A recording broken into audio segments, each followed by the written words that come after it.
Warangal parliament Congress MP అభ్యర్థి కడియం కావ్య ప్రచార జోరు పెంచారు. జిల్లాలో పేరుకుపోయిన మౌలిక సమస్యలు పరిష్కరించాలంటే కాంగ్రెస్ను గెలిపించాలని కోరారు. గ్రేటర్ వరంగల్ ప్రాంతంలో భూమాఫియా సెటిల్మెంట్లు దందా చెక్ పెట్టాలంటే తనను గెలిపించాలని అంటున్న కడియం కావ్యతో ఉమ్మడి వరంగల్ జిల్లా మా ప్రతినిధి Ponnaganti Swamy face to face.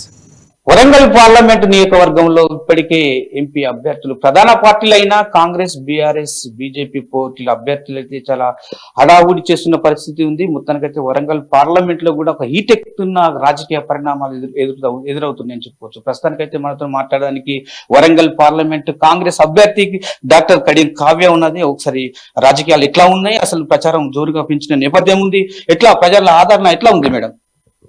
చాలా బాగుందండి.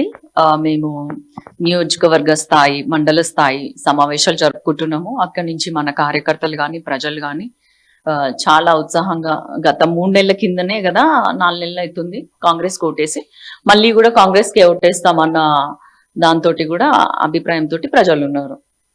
చూడండి మేడం, ఇప్పుడు అంటే ఈ రాజకీయాలు ఒక కాంగ్రెస్ అంటే బీఆర్ఎస్ అభ్యర్థి మిమ్మల్ని ప్రకటించినప్పటికీ కాంగ్రెస్ కు గూటికి ఎందుకు రావాల్సి వచ్చింది? దానికి కారణాలు నేను ఆల్రెడీ లేఖ రూపంలో చెప్పడం జరిగింది, అవి వాస్తవాలు.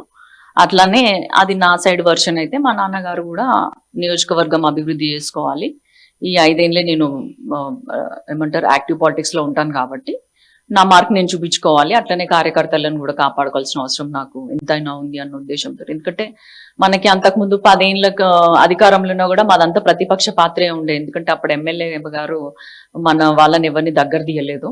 అట్లనే ఇప్పుడు ఇంకో 5 ఏళ్ళు కూడా మళ్ళీ ప్రతిపక్షంలోనే ఉండాలా అన్న బాధలో కార్యకర్తలు ఉన్నారు. సో వాళ్ళని కాపాడుకోవాలి, అభివృద్ధి చేసుకోవాలి. ఇటు సైడ్ చూస్తే మన బీఆర్ఎస్ వాళ్ళు కూడా ఏం పెద్ద సహకరించడం లేదు, ఎందుకంటే వాళ్ళే రీసెంట్ గా ఓడిపోయి ఉన్నారు కాబట్టి వాళ్ళ బాధలో వాళ్ళు ఉన్నారు. ముందుకు రావడానికి కూడా అంత ఉత్సాహం చూపెట్టలేదు కాబట్టి ఇక వద్దనుకున్నాము. ఓకే మేడం, ఇప్పుడు చూడండి, ఇప్పుడు ప్రస్తుతానికైతే వరంగల్ పార్లమెంట్ నియోజకవర్గంలో కడియం కావ్యకు ఓటు ఎందుకు వేయాలంటే మీరు ఏం తెలుసుకుంటారు? కడియం కావ్య డాక్టర్, మహిళ. ఒక 6-7 ఏళ్ల నుంచి గవర్నమెంట్ సర్వీస్ లో కూడా నేను ఉన్నాను. గవర్నమెంట్ డాక్టర్ గా రిజైన్ చేశాను ఒక 4 నెలల కింద. అప్పుడు రిజైన్ చేయక ముందు కూడా ఒక 2016 నుంచి కూడా మనం కడియం ఫౌండేషన్ ద్వారా ఎక్కువగా మహిళల సమస్యల పైన, వాళ్ళ ఆరోగ్యము, తర్వాత బాలికల విషయానికి వచ్చేసరికి వాళ్ళ విద్య, వైద్యము, తర్వాత భద్రత, అమ్మాయిలకి కావాల్సింది, ఇవన్నీ ఇటుపైన కూడా పూర్తిగా స్కూల్స్ కి వెళ్తూ ఇంటీరియర్స్ కి, వరంగల్ సిటీలో కాకుండా వరంగల్లో ఉన్న అన్ని నియోజకవర్గాలను ఆల్మోస్ట్ తిరగడం జరిగింది. నేను గవర్నమెంట్ స్కూల్స్ ఎక్కువ నేను పేద పిల్లల వైపే నేను మొగ్గు చూపాను. వాళ్ళకి చెప్పే వాళ్ళు కూడా ఉండరు. అట్లీస్ట్ ఈ సిటీలో అంటే చెప్పినా చెప్పకపోయినా అవైలబిలిటీ ఉంటది, ఏదైనా ఒక విషయం మీద అవగాహన కలగడానికి. వాళ్ళకి చెప్పే వాళ్ళు ఉండరు, తెచ్చుకోవడానికి ఏది ఉండదు అని చెప్పి వాళ్ళకి శానిటరీ నాప్కిన్స్ కూడా ఇవ్వడం జరిగింది. వాళ్ళకి మెన్స్ట్రల్ హైజీన్ మీద అవేర్నెస్ చెప్పడం జరిగింది. మహిళలకు వచ్చేసరికి న్యూట్రిషన్ కిట్ లాంటిది ఇవ్వడం జరిగింది, రక్తహీనతను బారిన పడకుండా. సో ఆ విధంగా చూసుకుంటే నేను ఒక మహిళగా మహిళా సమస్యల పైన ఫస్ట్ పోరాడతాను.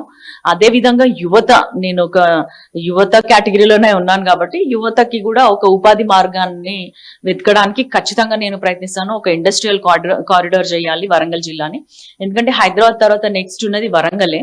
వరంగల్లో కూడా అన్ని నీటి వనరులు ఉన్నాయి, బొగ్గు గనులు ఉన్నాయి, సింగరేణి ఉంది, ఎన్నో ఉన్నాయి. రైల్వే జంక్షన్ ని కూడా మనము డివిజన్ చేసుకోవాల్సిన అవసరం ఉంది, రైల్వే కోచ్ ఫ్యాక్టరీ ఉంది, లెదర్ పార్క్ ఉంది, మనకి చెప్పుకోవడానికి బోలెడు ఉన్నాయి.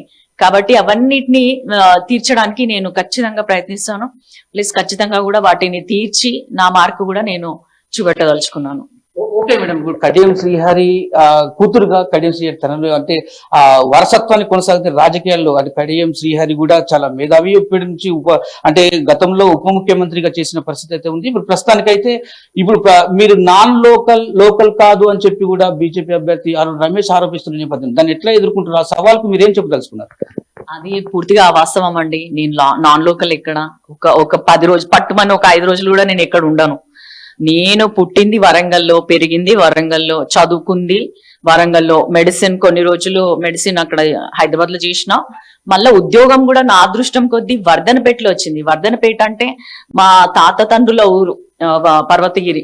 అక్కడనే చెయ్యాలి, వాళ్ళు నడిచిన నేల మీద నేను కూడా ఎంతో కొంత సేవ చేయాలి ఆ ప్రజలకు అన్న ఉద్దేశంతో వర్ధనపేట అంటే ఆయన నియోజకవర్గమే కదా, 6 ఏళ్ళు మరి ఆయన కిందనే పనిచేసినా కదా నేను. మరి అప్పుడు కనబడలేదా నేను ఆయనకి? ఇక్కడే ఉన్నాను, ఇక్కడే ఉంటున్నాను, పక్కా 100% లోకల్ని నేను. Thank you madam. ఇప్పుడు మొత్తానికి చూసుకుంటే ఇప్పుడు వరంగల్ పార్లమెంటు కాంగ్రెస్ అభ్యర్థి కడియం కావ్య మాత్రం ధీమని వ్యక్తం చేస్తున్న పరిస్థితి ఉంది. మొత్తానికి నేనే గెలుస్తా అని ధీమని అయితే చేస్తా ఉంది. ఎందుకంటే తెలంగాణలో కాదు, మొత్తానికి యావత్ భారతదేశంలో కూడా ఎంపీ స్థానాల్లో కూడా ఒక ఆడబిడ్డగా, దళిత మహిళ ఆడబిడ్డగా నేను అభ్యర్థిగా కూడా ఆ పోరాటం చేస్తున్న పరిస్థితి అయితే ఉంది. వరంగల్ ప్రజలంతా నా వైపే ఉన్నారు, నన్ను దీవిస్తారని కోరుతున్న పరిస్థితి కనబడుతుంది. కెమెరా పర్సన్ వంశీతో స్వామి, ANN న్యూస్, వరంగల్.